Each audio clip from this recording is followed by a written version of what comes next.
조금 부담스러울지 모르지만 이 성경적 기독교라고 하는 이 교재를 앞으로 교재 중심으로 간략하게 정리해 드리려고 생각합니다. 앞에 목차를 펴보시면 서론이 나오고 그다음 기독교 성경관이 나오고요.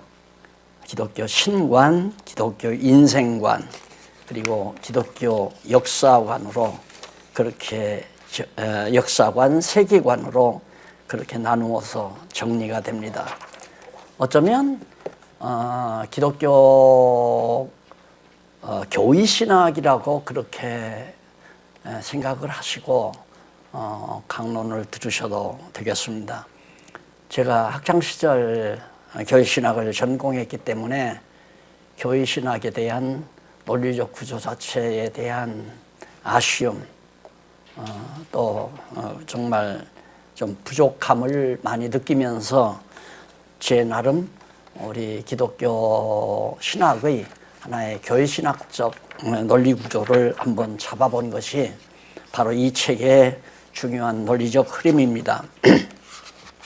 자, 그러면 앞으로 강의해 나갈 방법이나 여러 가지 순서를 좀 말씀을 드리려고 생각합니다.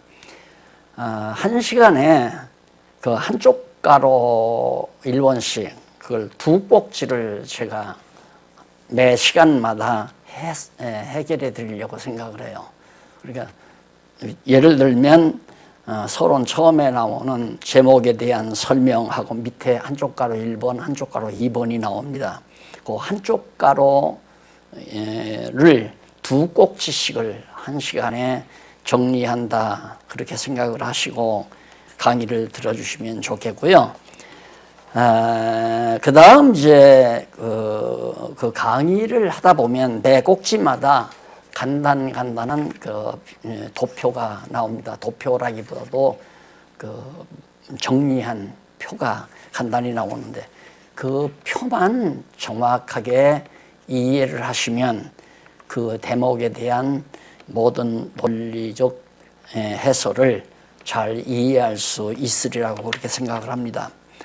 자, 그리고 또 하나 이 순서 자체가 서론에서 이제 제일로 중요한 것이 이 제목에 대한 성경적 기독교라고 하는 제목에 대한 주요성입니다. 그리고 현대 기독교가 성경적이지 못하다는 문제점을 많이 안고 있죠. 이 문제를 서론에서 두 번을 다루어 드리게 될 겁니다. 그러면 이 책을 집필해야 하는 당위성을 아마 찾게 될 거예요. 뭐 제가 문장가도 아닌데 책 출판해서 좀 죄송한 얘기지만 장사하려고 그런 생각은 아예 할 수가 없죠.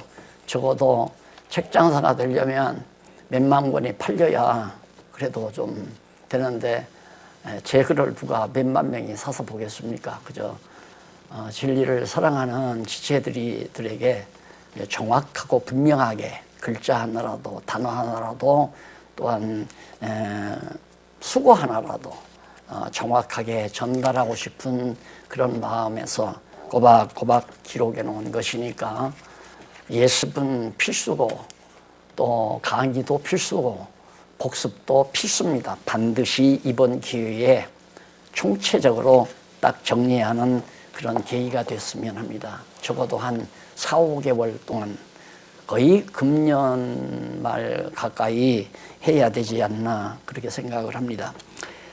자, 그리고 이제 그 두 번째로, 서론의 두 번째로 현대 기독교의 문제점이라고 하는 것, 그것이 정말 이 책을 집필하는 동기를 제공했고요. 현대 기독교가 성경적으로 잘 자라고 성장하고 확산되어 간다면 이런 책을 쓸 필요가 없죠. 근데 잘못 가고 있는 게 너무 분명한데 그걸 그냥 한쪽에서 말로만 할 수는 없잖아요. 6.25 때 그런 사실을 다 아시죠.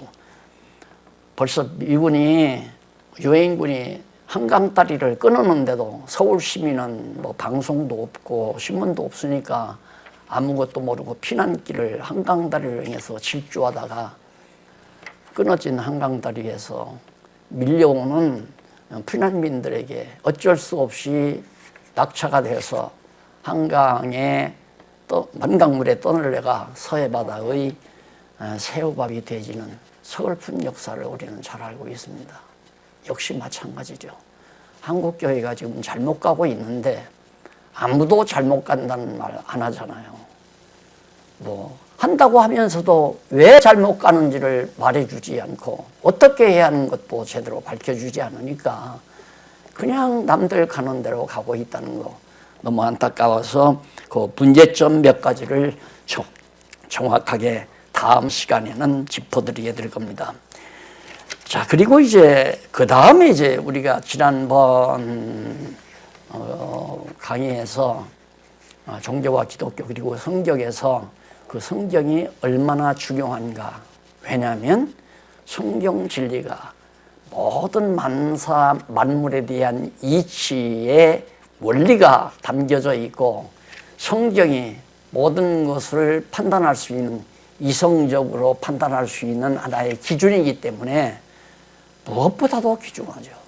성경을 모르면 지식인이라고 자처하면 안 되죠. 성경을 알아야 진짜 지식인이라고 할 수 있기 때문에 그래서 제일 먼저 바로 기독교 성경관을 다루게 됩니다. 성경관이 분명해지면 거기에서 이제 하나님이 생존해 계시는구나.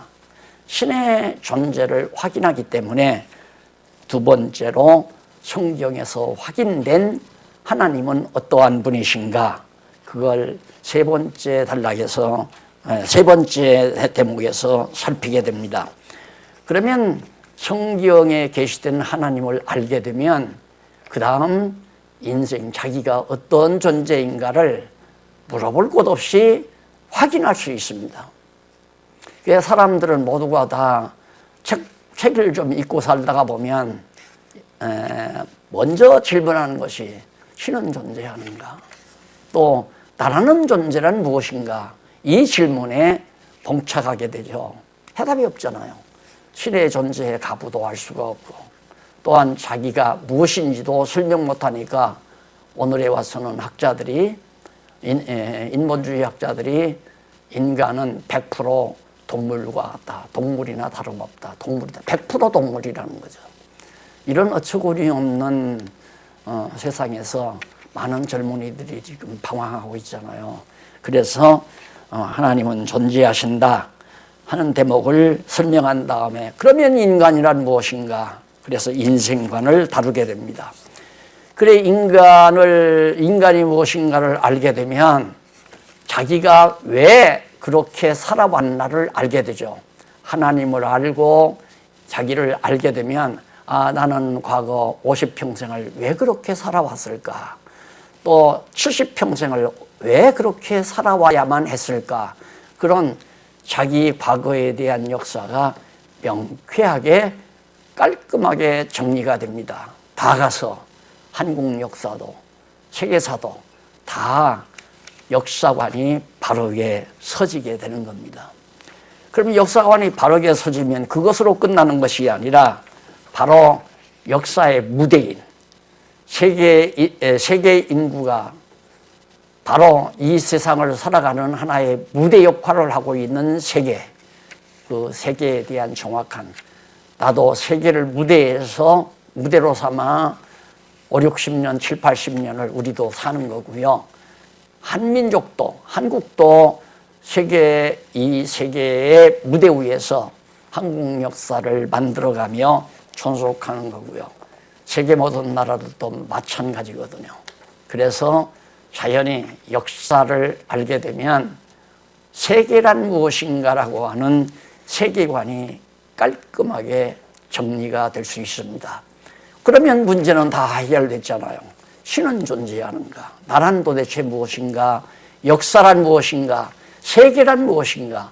이것이 소위 지성인들이라고 하는 세계에서 그런 분들에게서 마지막으로 남는 하나의 문제인 것은 너무도 당연한 것입니다. 그러나 우리는 성경을 통해서 이 모든 것들을 확실하게 정리할 수 있는 기회가 바로 이번 기회라는 기회가 된다는 사실을 명심하시고 예습과 강의와 복습에 충실을 기해 주셨으면 대단히 감사하겠습니다. 성경 한 구절 읽겠습니다. 13페이지에 보면 그 서론 다음에 성경 빌립보서 3장 7절로 8절이 나옵니다.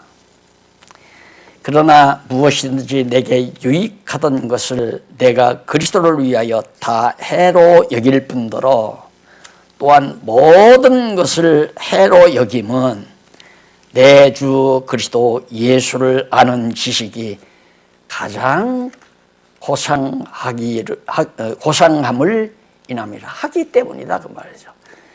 예수 그리스도를 아는 지식이 가장 고상하기 때문에 내가 과거에 소중하고 귀하고 유익하다고 생각하던 것들을 가차없이 다 정말 해로 여기는 것이다.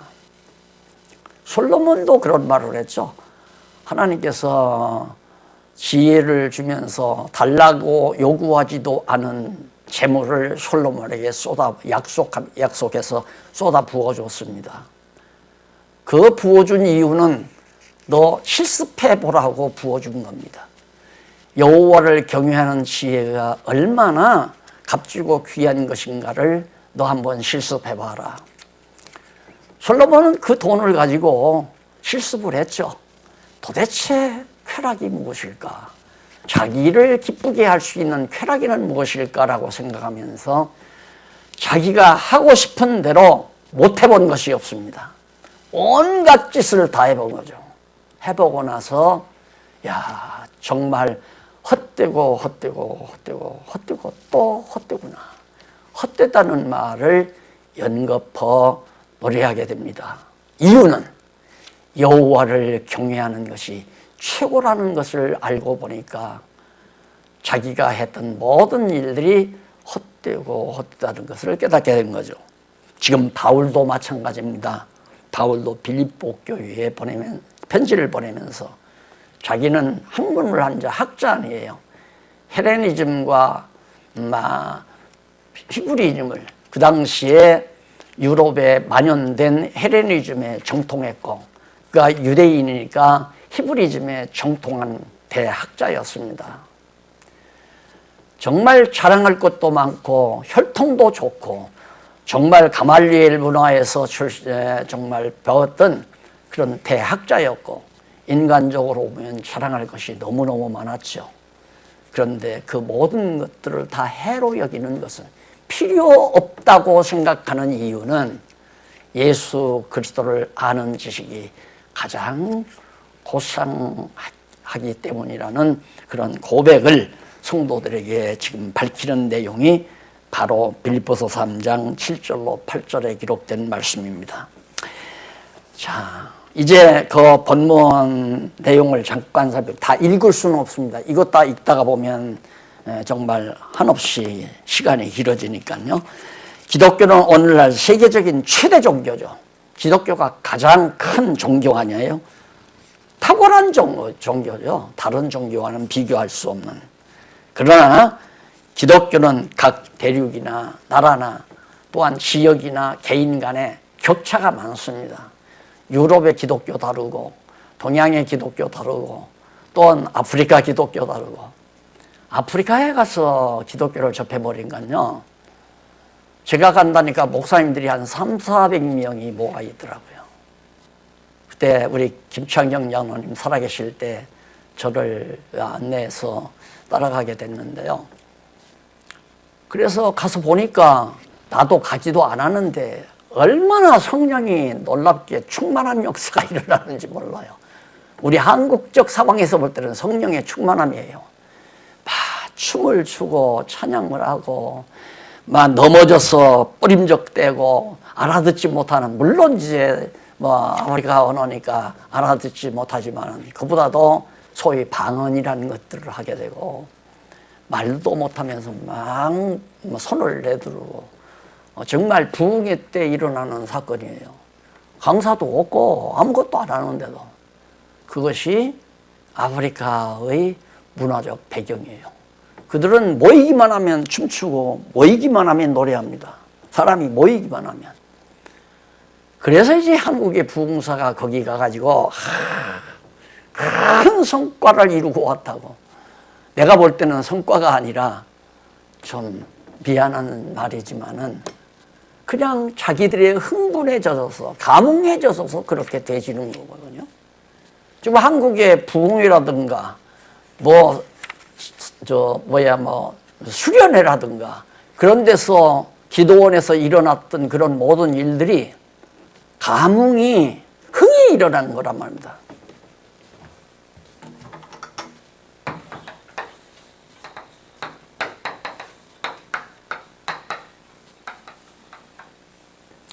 이 부흥이란 말은 흥이 다시 일어났다는 얘기예요. 흥을 돋궜다는 얘기.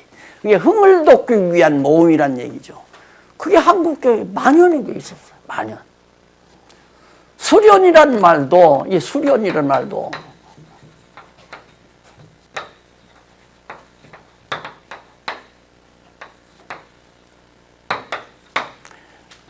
갈고 닦는다는 얘기 아니에요. 자꾸 그렇게 갈고 닦아요. 그러니까 찬송도 거듭거듭하고 막 고함도 거듭거듭 질러보고 어떤 그런 어떻게 하겠어? 흥을 돋구기 위해서 반복해서 연마한다 이거예요. 그러면 그런 현상이 아까 아프리카에서 일어났던 현상이 부흥이나 수련의 현장에서 일어나는 거예요. 그것이 한국교회를 그동안 덮어버린 거란 말입니다. 이런 얘기 하다가는 진도가 안 나가죠. 자, 이런 상황이 이렇게 나라마다 국가마다 개인마다 또 지역마다 농촌교회가 다르고 도시교회 또 다르잖아요. 교회마다 달라요. 강남에 있는 교회 다르고 저 변두리에 있는 교회 다르고 가난한 동네에 있는 교회 다르고 좀 지식인들이 있는 동네에 다르고 교회가 다 각각이다. 이유는 표준이 없으니까 그래요. 기독교에 대한 근본 표준인 성경에 대한 지식의 부족으로 인해서 되는 대로 그 지역 상황에서 맞는 대로 교회를 이끌어가다 보니까 그러니까 지식인들이 많은데 교회를 세워서 만약에 이런 식으로 한다면 다 달아나죠. 미치광이들만 모여놓고 다 달아나요. 그러니까 그런 곳에는 학문을 많이 한 아주 정말 학자 같은 그런 목회자가 설교를 할 때 학자들의 이름, 셰익스피어가 어떻고 소크라테스가 어떻고 하면서 쫙 나열하면서 심플하게 싹 끝나면 참 멋있다. 그래서 모여드는 거거든요. 그래서 기독교가 다 한국의 교회를 세웠지만 교회마다 성격이 다 달라요. 이런 현상을 알고도 말하지 않는다면 그냥 가서 농사나 짓고 살아야죠. 말을 하려면 확실하게 분명하게 해야 되고요. 그래서 바로 문제점들이 많이 있는 교회이기 때문에 바로 이 책을 쓰게 된 건데 제목에 대한 설명을 우선 보면요. 거기 보면 성경이 한 구절 나오죠. 디모데후서 3장 13절로 17절. 지난번에도 한번 살펴본 것 같은데 악한 사람들과 속이는 사람들은 더욱 악하여져서 속이기도 하고 속기도 하나니 결국 인간은 내가 남을 속이거나 아니면 내가 남에게 속임을 당하거나 둘 중에 하면서 적어도 정말 말솜씨가 좋은 사람들은 많은 대중을 속여가지고 그 대중을 통하여 모든 이권을 독차지하며 사는 것이 성공이라고 저는 그렇게 생각을 해요. 인간 세계에서 성공이란 뭐냐? 좀 뛰어났다고 생각하는 사람이 어떤 기술에 의해서 이 수련이라는 기술이거든요. 이게 현대 학문이라고 하는 것은 다 기술이에요. 과학도 기술이고 철학도 기술이고 계속해서 그런 생각에 철학자들이 했던 그 관념 철학자들이 했던 그런 사고를 반복해서 하다 보면 그 철학에 심취되게 되고 닮아지게 돼요. 그 연마하게 되면. 그러면 그런 기술에 의해서 교수를 하거나 선생을 하면서 그걸로 세상을 먹고 살고 돈도 벌고 성공도 하고 또한 지배자의 자리에 앉기도 하고 정치인도 마찬가지고요. 다 기술이에요. 학문이 아니에요. 엄밀히 따지면. 학문이라는 것은 서론에서 문제 제기를 해주고요. 그 문제 제기에 대한 본론에서의 해답을 분명히 해주면 설명해 주면서 결론에서 확답을 제시해 줘야 그것이 학문다운 학문, 소위 신학이라는 학문으로 군림할 수 있거든요. 근데 그런 학문이 아무것도 없잖아요. 철학이나 과학이나 우주과학이나 또한 뭐 식물학이나 동물학이나 아무런 학문도 그렇게 문제 제기를 하고 결론에서 확답을 제시하는 그런 학문은 하나도 없습니다.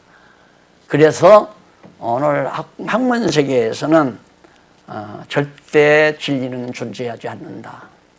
내가 말하는 대로 너도 말해야 된다. 그게 아니죠. 그러니까 박사학위를 계속 주지 않아요. 그 박사학위를 주는 이유는 내가 70%를 알고 있는데 네가 뭔가 새로운 것을 보충해서 75%나 73%만 얘기해도 내가 너를 인정한다 하고 선배들이 도장을 찍어주는 게 박사학위거든요. 근데 선배들이 한 만큼 그냥 한다면 그건 석사 과정이에요.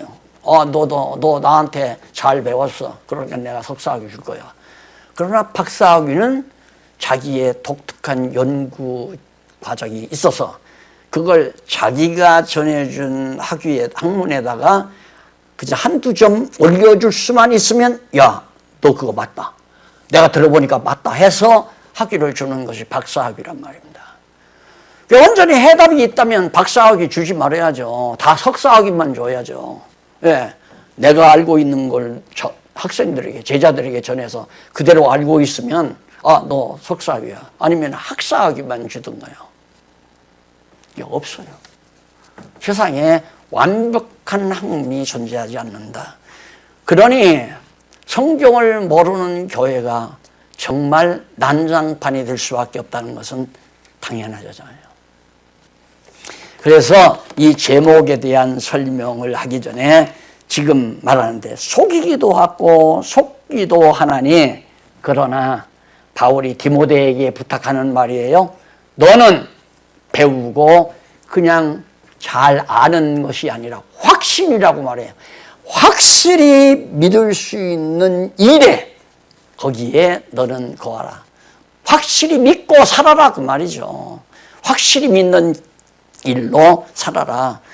네가 네게서 배운 것을 알며 또 네가 어려서부터 성경을 알아나니 성경 잘 배워서 확신하고 살라 그런 얘기예요. 왜 그러냐면 성경은 능히 너로 하여금 인간으로 하여금 그리스도 예수 안에 있는 믿음으로 말미암아 확신으로 말미암아 구원에 이르는 지혜가 있게 하느라. 모든 성경은 하나님의 감동으로 된 것이다. 교훈과 책망과 바르게 함과 의로 교육하기에 유익하다. 이는 하나님의 사람으로 온전케 하여 모든 선한 일을 행하기에 온전케 하려 함이라. 그러니까 성경 모르고는 정말 온전한 삶을 살 수가 없다. 속거나 속이거나 하며 살아야죠.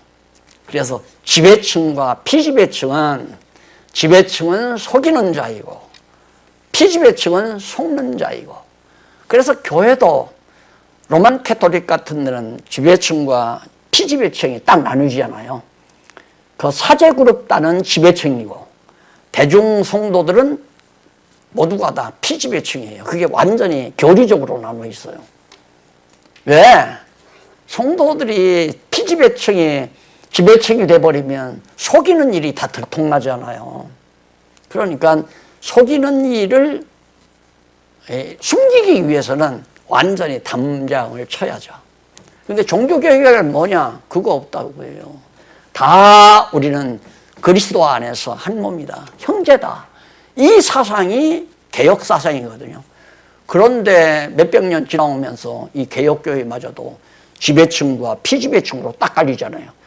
정말 신학을 졸업하면 지배층이 되고 신학교를 졸업하지 않으면 피지배층이 돼서 지배층 계급에 가리키는 대로 믿고 살아라.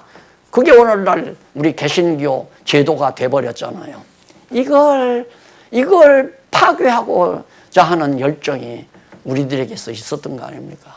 그래서 교회개혁이란 필수적이고 해야 되져야만 되는 사항임을 장로님들이나 권사님들, 성도님들이 같이 공감해 주신 거, 제 생애에 있어서 참 가장 화끈한 시기였다고 저는 생각하고 있습니다.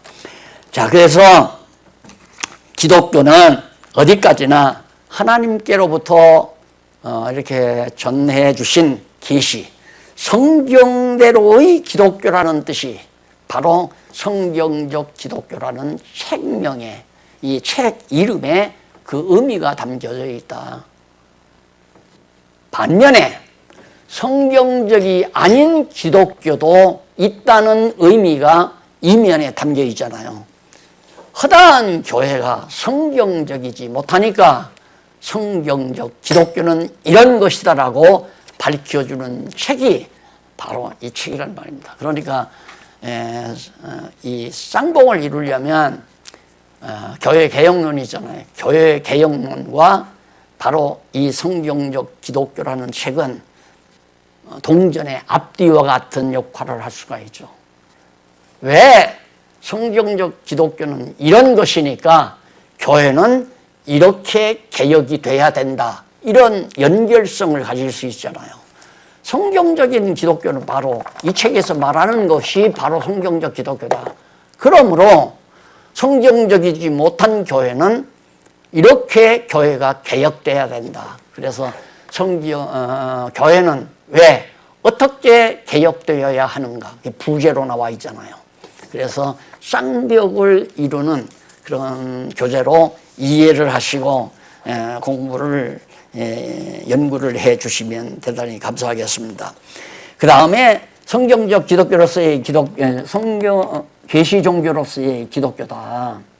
인간이 만들어낸 것도 아니고 상황에서 파생된 것도 아니고 누구의 정말 카리스마로 만들어낸 기독교가 아니라 성경대로 세워진 기독교라는 뜻이 담겨져 있는 것이 바로 성경적 기독교다.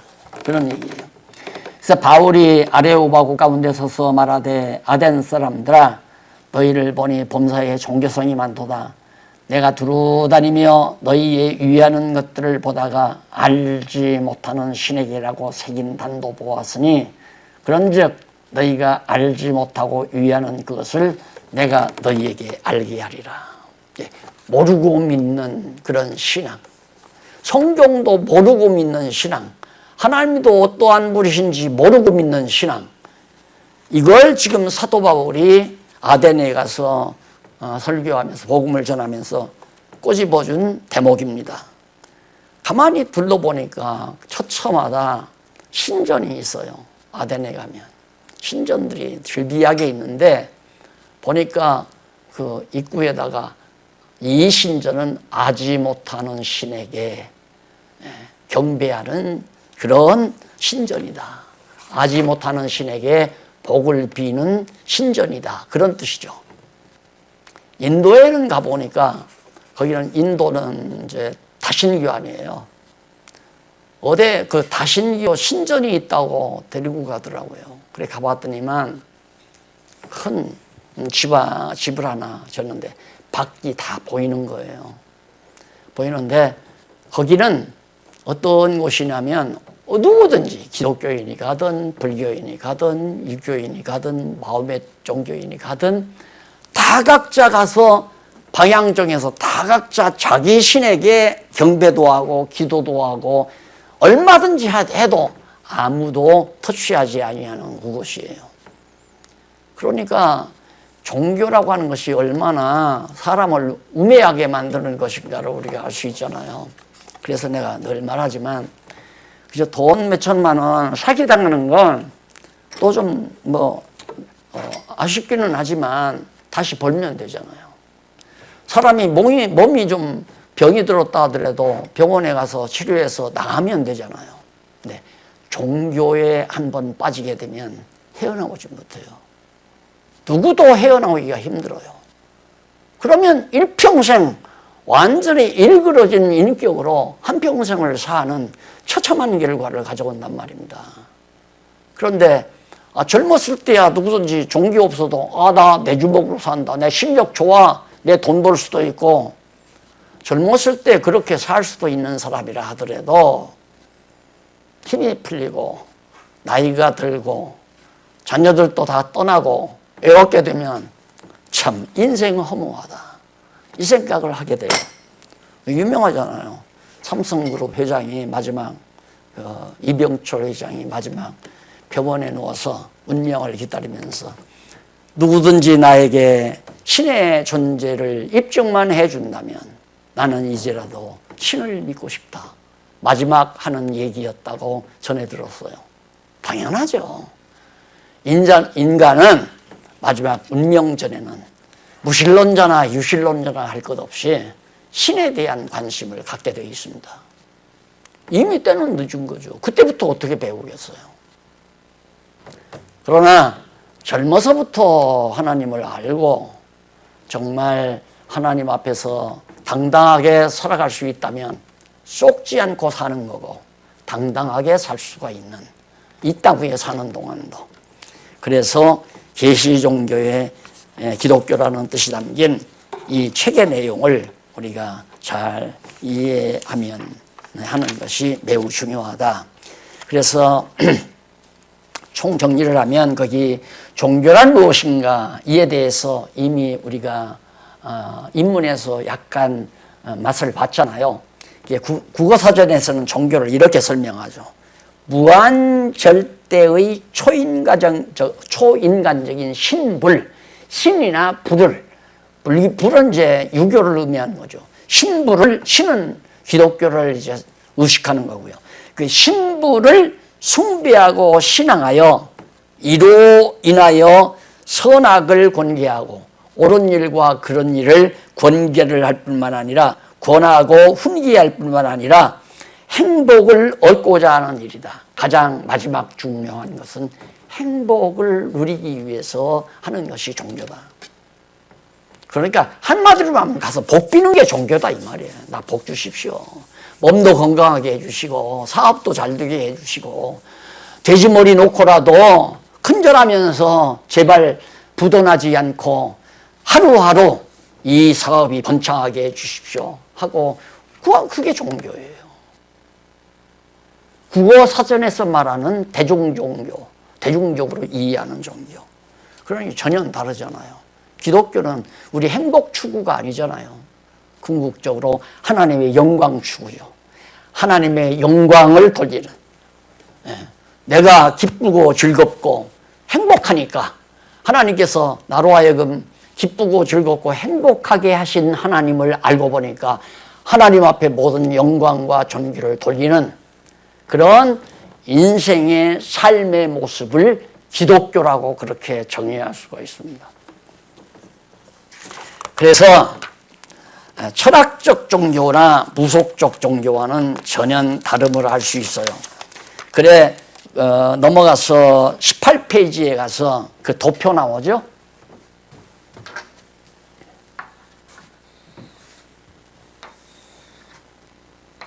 이렇게 도표가 나오는데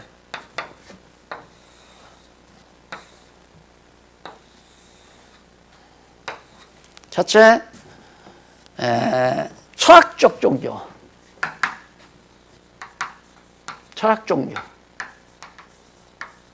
철학적 종교에는 종류가 나오는데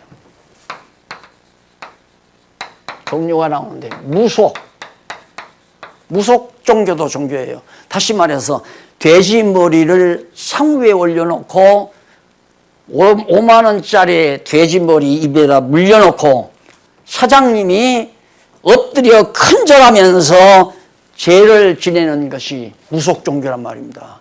대학 나오고 대학원을 나오고 석학이 돼도 상관없어. 그거 해야 마음이 편안하니까. 사무실 오픈할 때 그렇게 해야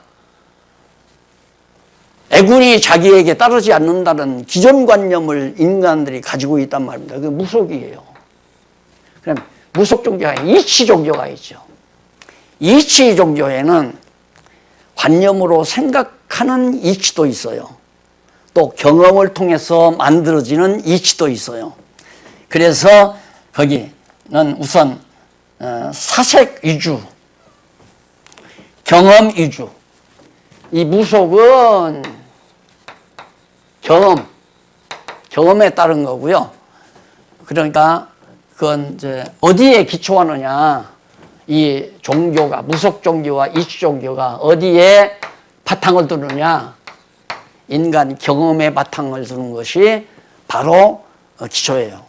예를 들면 바닷가에 사는 어부가 배를 몰고 먼 바다로 가서 고기를 낚아야 되는데, 잡아야 되는데 풍랑을 만나게 되면 그냥 다 죽잖아요. 그러니까 나가기 전에 정말 구슬해요. 반드시. 그래서 어촌일수록, 어촌 마을일수록 그런 무속적 신앙이 강하게 작용을 합니다. 그러니까 우리나라도 그 포구 같은 데 세워진 교회들은 더 무속적인 그런 속성이 강해요. 그래서 무속은 제사를 지내죠. 비는 누가 내리느냐 하면 하늘이 내리잖아요. 하늘이. 그래서 하늘 천신에게 아니면 이제 물신에게, 수신에게 파도가 치니까 수신이나 태양신, 신이 아니지만 태양을 향해서, 그러니까 파도가 무서우면 수신을 향해서 제사를 지내죠. 그래서 정말 음식을 마련해서 제를 지내고 그 음식을 바다에 뿌리면서 고시례를 하면서 나갔는데 와, 엄청 고기를 가득히 잡아서 대박이 터졌다. 그런 경험을 한 거예요. 그러니까 제사를 지내고 가서 그런 엄청난 대박을 얻게 됐다. 이게 하나의 경험이 되니까 너도 나도 뒤따라서 하게 되는, 이게 경험에 의해서 무속이 발달한단 말입니다. 과거에는 병원이 없으니까 한 사람이 병이 났어요. 병이 나니까 무당을 불러다가 가만히다가 말아서 놓고 곡식을 빻는 절구대 있잖아요. 그걸 뭐라고 그래요? 이렇게 자꾸 찢는 거. 그걸 가지고 돌아가면서 환자 주변을 나도 어렸을 때 그걸 봤으니 환자를 돌아가면서 불긋불긋한 옷을 입고 그걸 방아를 쪄요. 주당방아라고 그러죠. 주당방아라고 그러는 거. 그런데 나와버렸어요, 병이. 감기 같은 것은 예를 들면 한 1, 2주일 잘 참으면 그냥 낫잖아요. 병이 나왔어요. 그거 치르고 나서 너무 열이 나고 죽을 것 같으니까, 그러니까 벌써 한 일주일, 한 10여일 지났을 거 아니에요. 그거 끝나고 나니까 쭉 열기가 내리면서 낫는단 말입니다. 그 경험 아니에요.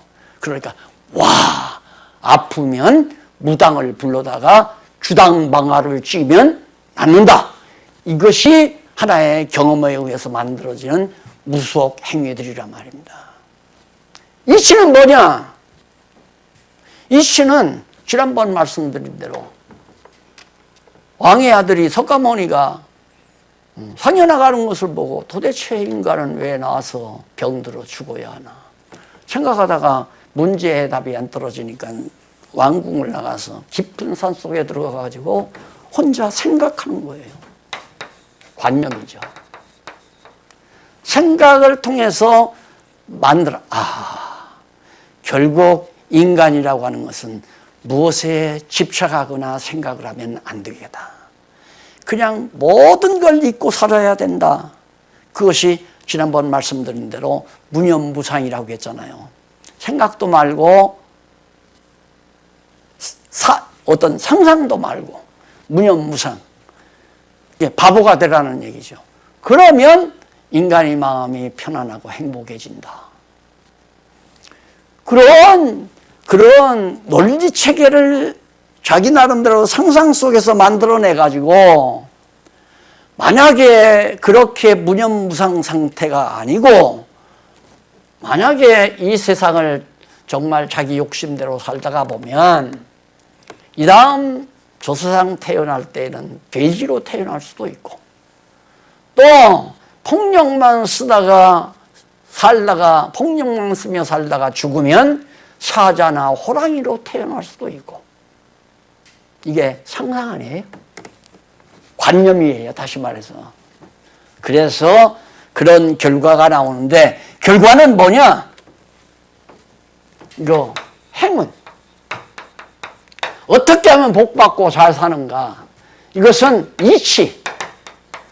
뭔가를 답을 얻고 싶단 말입니다. 왜 인간은 살아야 되는가? 그렇게 이치 종교는 이치를 추구하다 보니까 결국은 그런 결과를 낳는데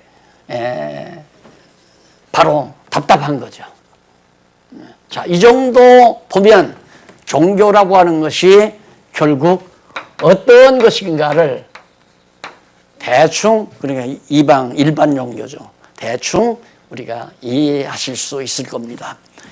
자, 그 다음 이제 넘어가서 정리를 해보면 그 다음 종교가 하나 나오잖아요. 이제 종교 나오는데 이 종교 가운데 종교의 분류가 있는데 아까 말한 대로 이치 종교하고 기독교예요. 기독교와 이치 종교가 어떻게 다른가 이 도표로 생각하고 보십시오. 그 바로 20페이지에 나오는 거니까요. 그러면 여기 이방 종교는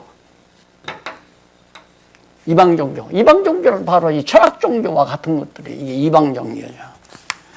이방 종교와 기독교가 나뉘어지는데 이건 이성을 기초로 하고 여기는 계시를 기초로 해요.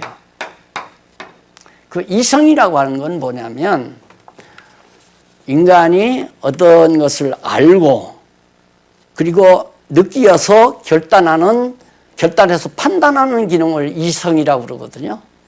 그러니까 무엇을 알고 보니까 뭔가 느껴져요. 이것은 좋고 이것은 나쁘다. 그렇게 느껴질 때, 이거 좋다라고 판단하는 판단 그 기능 자체를 이성적이라고 말하잖아요. 우리가, 참, 저 사람은 참 이성적이야. 라는 말은 뭔가 알고 느끼고 판단한다. 그런 의미를 가지는 얘기거든요. 근데 우리는, 기독교는 그게 아니에요. 뭘 알고 느끼고 판단해서가 아니라 하나님께서 우로부터 우리 인간에게 주신 계시의 말씀, 성경을 기초로 해서 세워진 것이다.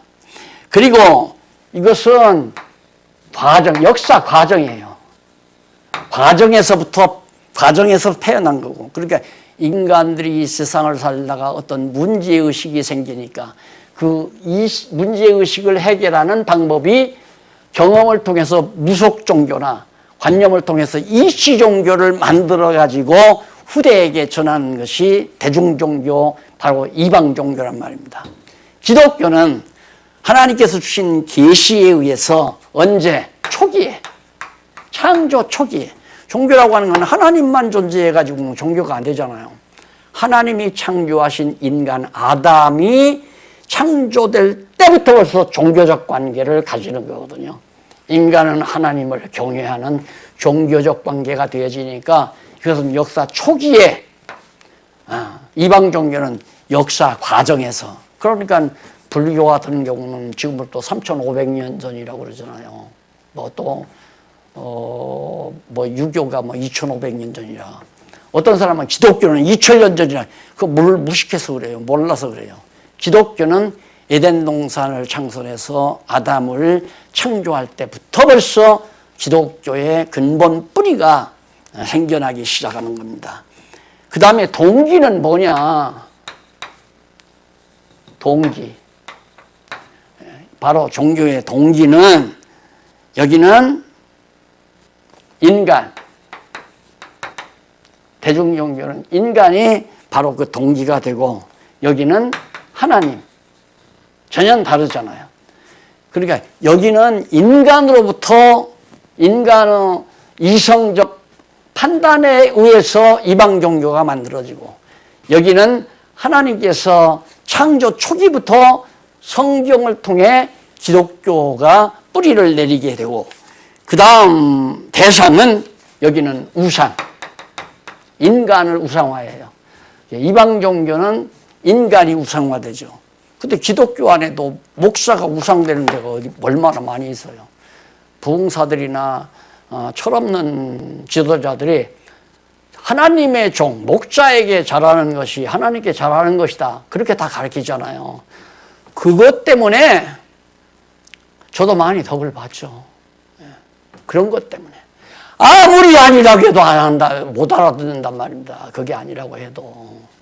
앞으로 일일이 이제 신문에다 다 공개해버리겠지만, 처음 개척할 때 그 불쌍한 그런 여성도 하나가, 그래, 손이 다 그냥, 어혈이 들어가지고, 추운데 다 녹았다, 풀렸다, 얼었다, 풀려지니까. 여기다 물통을 싣고 물장사, 달동네 가서 물장사 해가지고 매주일마다 11조를 하는 거예요. 그거 아니에요, 집사님. 내가 아무리 가르쳐도 습성이 돼가지고 안 하면 불안하니까 하는 거예요. 가서 주일날 끝나서 가서 하기면 또 해요. 많이 울었죠. 내가 이렇게 살아야 됩니까, 하나님? 많이 울었어요. 안 돼요. 계속 그러더라고요. 이게 가르치면 깨닫고 아니구나. 안 하면 되는데 끝끝내 목사 섬기며 살라고 그러잖아요. 목사를 왜 섬겨요? 안 그래요? 그러니까 지금 후원금이 들어오지만 난 그것도 후원금도 그 후원하는 분이 동력하는 의미에서 이것이 소중하고 값지니까 동력하는 의미에서 후원하면 모르지만 목사님 섬기기 위해 산다면 그런 분 밝혀지면 나는 그냥 그대로 돌려보내죠. 설령 죽을 먹을 망정 돌려보낸단 말입니다. 그러면 안 되죠. 그래서 지금 체제개혁 정신이 얼마나 성경적인가를 알 수 있잖아요. 억지로 하라는 것도 아니고. 정말 예를 들어서 제가 저렇게 연구해서 책을 쓰고 시간에 나와서 강의하고 이 일이 얼마나 소중하고 귀한 것인가. 나도 그 일에 동참해야 되겠다 하면 그런 생각을 가지고 후원금을 내면 참 귀하고 아름다운 일이죠. 안 그래요?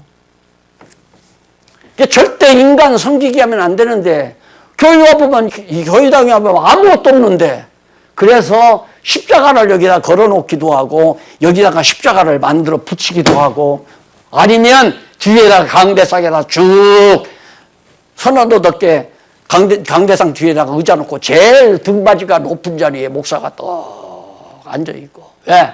날 섬겨라 그 말이죠. 이렇게까지 해야 알아듣기에 요즘 젊은 세대에게 내가 똑바로 알고 세상 살으라고 지금 목청 다해서 좀 얘기하는 거예요. 속아요. 세상은 속이거나 쏟고 사는 거예요. 어떻게 하면? 성경을 모르면. 성경을 모르면. 잘난 사람은 속이고 사는 거고 못난 사람은 속으며 사는 거고 이런 원통한 일이 어디 있어요.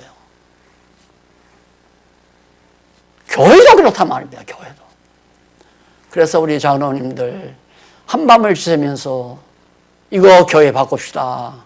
개혁합시다 하고 또 동료 후배 목사들까지 합류해서 다 하자고 해놓고는 옛날이 그리워서 가데스바네에서 애굽으로 가고 싶은 마음이 있어서 왜?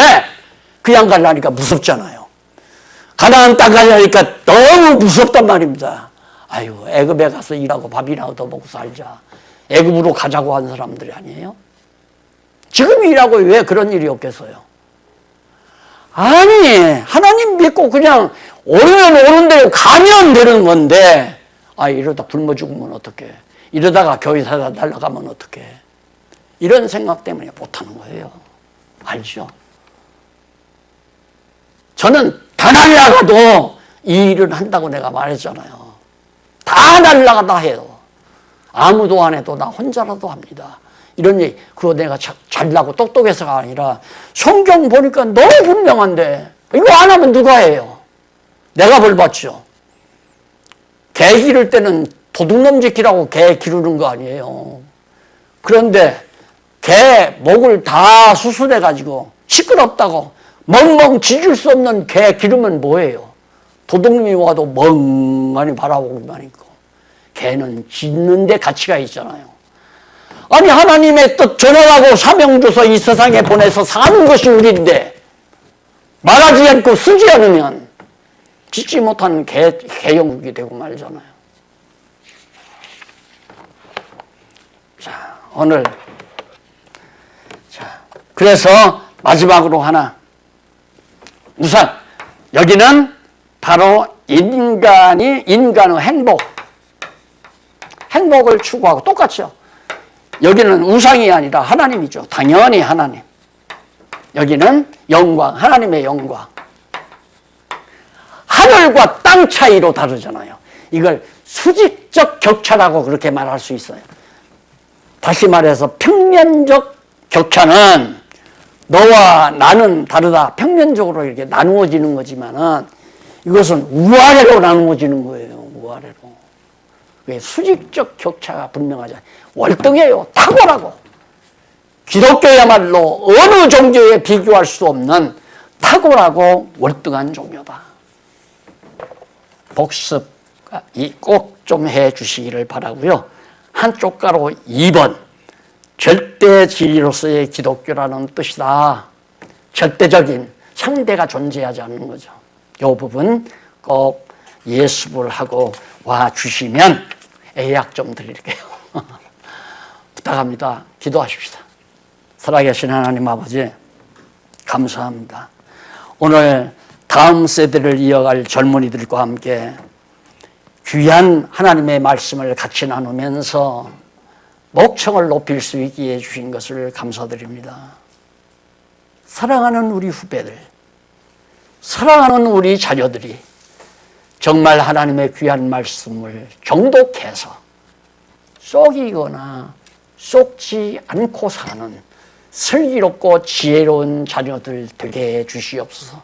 그런 젊은이와 다음 세대들이 되게 해 주시옵소서. 예수님 이름으로 기도합니다. 아멘.